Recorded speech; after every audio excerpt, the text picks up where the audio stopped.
This is our tactical athlete training program. This program is designed to either prepare you for the rigors of rucking and other tactical activities, or to undo years of really hard work done. What we're looking to do here, since endurance is such a big part of being an operator, is we're looking to do time-based exercises. These will start with 20 seconds in each direction for each exercise, and we'll build to 40 seconds before we're moving on to phase 2. Phase 1 of the tactical athlete training program starts with a retraction with a 360 spin. So Carlisle's gonna back out to some appropriate amount of tension, making sure the ring, the band, and anchor point are in a perfect alignment. He's gonna make sure the chin is down nice and deep, making sure that the back of the neck is really long. Your base will depend on how stable you feel in this. He's got about a shoulder width stance right now, and when he does his 360 spin, he's gonna maintain that. If you want to add to this, you can narrow the base. If you need to take some off, right, and add a bit of stability, we can widen the feet out a little bit. Back of the neck stays really long the whole time. Shoulders are nice and relaxed. We should feel this obviously through the neck and through the upper back, but obviously all the way down into the feet. The narrower the base is, the more core and more inner sling, adductors and things like that we add to the picture. We'll do this clockwise and counterclockwise, just as Carlisle's done for us now. Nice and easy. And again, if we take the base in really narrow, that narrows down the base of support, which means more things have to come to our aid in the inside and outside of the hips, through the stuff in the rib cage, and all the way up into the back of the neck. The second exercise in our phase 1 tactical athlete program is a lock neck body turn. So since we're gonna bend at the knees a little bit, we'll have Carlisle lower the anchor point to accommodate for that knee bend. And then he'll back away from the anchor point. As he sinks down in there, you'll see the anchor point come back into alignment, nice and parallel with the ring all the way through. So as we get to our lock neck body turn, we'll then hit a left and a right. This may be asymmetrical for you, right? So what we're looking to do here is obviously get a lot of core involvement, but we're gonna take what this gives us, right? So if we have an asymmetrical rotation on each side, that's okay. We're gonna do a couple on each side here to show you, because we're gonna do this in all 4 cardinal directions. This will be our last one here. So if the anchor point is north, we'll turn east, south, and west, and do a repeat. Again, we stay nice and in line there, and as we hold this isometric lunge out here through the lock neck body turn, we're gonna go left and right. We get multi-planes and multiple directions. Watching out for this next one, because obviously it's quite difficult to keep this chin down. The tendency is for the iron neck to sort of pull us up, so we're working hard to keep the chin down. The back of the neck stays really long, and we're only rotating with the rotators of the neck. And we'll get this final version of it here. As we squat down, the weight's pretty evenly on both feet, and we're just turning through the balls of the foot. If we have hip issues or back issues, right, it may not look just like Carlisle does here. It might be slightly less rotation. You might be able to turn more. You can widen the base out to get a deeper lunge. We can narrow the base to make the rotation a little bit easier. The third exercise in our tactical athlete program is a protraction with a chin drag. This is a tricky exercise because of the anchor point. We don't want the iron neck to move up and down or to tilt up and down on the forehead. So we're gonna lower the anchor point just a touch. So where it was perfect, we're gonna bring it down an inch, and that gives us a little bit of play and where we can move our head, right? So as Carlisle brings it back just a touch, he's gonna protract. So he's gonna reach straight out, right? Like a turtle poking out of the tunnel there. He's gonna bring the chin down just a touch and then scoop the neck back. So the idea here is that we're stretching deep flexors. Shoulder blades are gonna stay put. So everything from T1, just above the shoulder blades, is gonna stretch, and then everything between the shoulder blades to the top of the head is gonna bring that stuff back.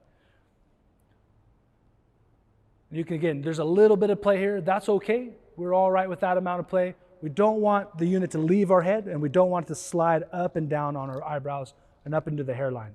So as we turn around, it'll be slightly more difficult here to keep that chin down. So we're gonna do a really small, really subtle here. Chin goes straight out.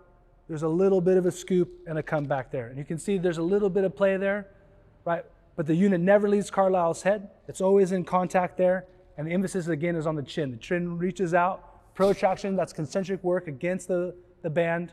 And then we're using the band to help assist and pull us back, almost into a reactive neuromuscular or RNT effect.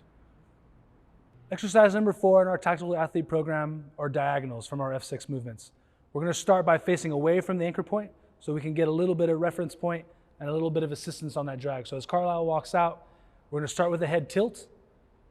to one side. And then we can see here that we have this nice 45-degree line through the ring of the helmet here. So as he looks up, this is going to stay in the same plane of motion the whole time.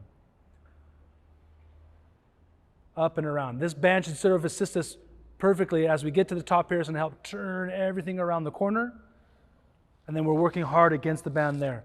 Shoulder blades are going to stay nice and level. So again, the collarbone is a nice reference point, right? Shoulders can be slightly elevated there, but we don't want to be hunched over, right? We want to be able to tilt and then look up at that angle. So again, the band's assisting us there at that end range of motion, which can be quite difficult. It's something that gets lost when too many things in the neck get locked up.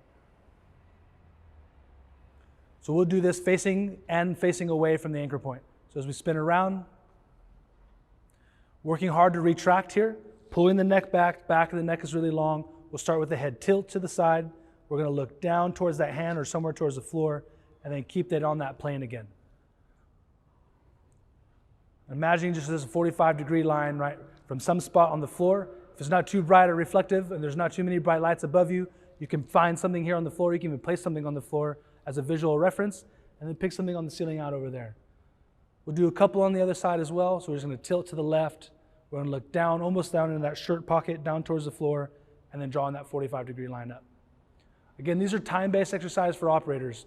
We're doing a few reps here, but you'll want to either count in your head or have some sort of timer, right? With 10 to 12 reps should take you about 20 seconds. We're building to 40 seconds. The fifth exercise in our Phase 1 Tactical Athlete program is going to have an extension with a left and right. So Carlisle's going to put the anchor point on his left. He's going to step out to a bit of tension. We're going to get into an extension here. So the chin's going to raise up without raising any of the shoulders. So collarbone's going to stay down. So if you've worn a helmet with night vision goggles, if you're a firefighter, there's looking up and looking down lots. Pilots, snipers, all different sorts of tactical athletes, right? What we're trying to do here is get into an extension and then loosen up some of these intrinsic stabilizers on the sides of the neck.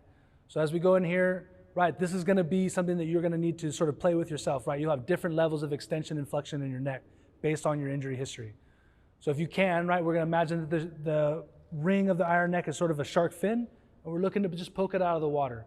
And then from there, we're going to go left and a right. So it is a combination of a basic neck extension with a left and a right. Again, this is a pain-free range of motions. We're going to turn Carlisle all the way around. We'll get the anchor point on his right. Because of the iron neck and the resistance band, we can't do an extension. We're looking at it or looking away because that'll rip the iron neck off of our head and sort of play with the anchor point. So again, you can see this. Shoulders are down and back. It's not squeezing very hard, right, but just a tension as we would if we were standing at attention, right? Nice posture. And then the iron neck's going to go vertical, right, is where you can get it to. And then we're looking just to get the intrinsic stabilizers on the left and right of the neck and sort of separate the pieces there, right? If we've had contact with our head or with our shoulders, things can be tight and sort of glued together. We're looking to open this up, extend, and then get multiplanar in this drill. That's Phase 1 of our Tactical Athlete program. The idea here is to build either postural endurance and strength through the neck or to help undo years of trauma from your job.